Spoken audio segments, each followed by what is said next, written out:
اوریدونکو ستاسو روز ستاسو ملګری نصاب خټک یو ځل بیا په یو نوي ټاپک باندې مونږ خبرې کوو.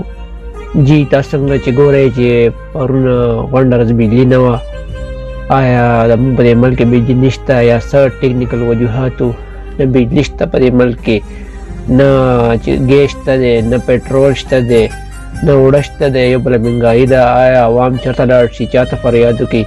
آیا دا سیاسي دلان چې کوم دی دی به ووټ ته نه راځي، الیکشن ته به نه راځي، خلکو نه به ووټ نه غواړي، غریبانانو نه به ووټ نه غواړي، غریبانانو ته پکار دی دی ته भरपूर मजम्मत की गरीबान चेता डांसी छाता फरियादों की नूरा यो पला महंगाई दा यो पला बेरोजगारी दा खलको कारन टोटल खराब दी बेरोजगार दी खलक आयो तरफ ते सीएनजी निश्ता बल तरफ ते पेट्रोल निश्ता रे बल तरफ ते उड़न निश्ता रे او دې خپل کورسو په ختی دي نو ډېر زیات د افسوس مقام دی چې ټول ملکونه مونږ پورې خان دي. مونږ خلک چې کوم دی نه ملکونه وزیر اعظم صاحب لاړ شي، بهر مونږ لاړ شي چې اندې غواړي، نو د ملک نه اخر څه جوړېږي؟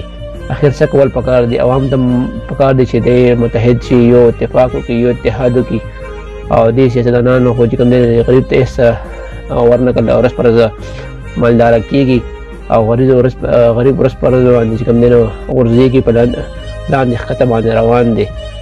نو موږ هم دغه میسج دی چې یاره الیکشن خپل مشران نه دغه اپیل کوو چې خدای ته وګورئ، رسول ته وګورئ، د ملک دپاره سوچ وکړئ، د غریبانانو دپاره سوچ وکړئ. ورځ او ورځ دا ملک په لاندې باندې روان دی، په ښکته باندې روان دی.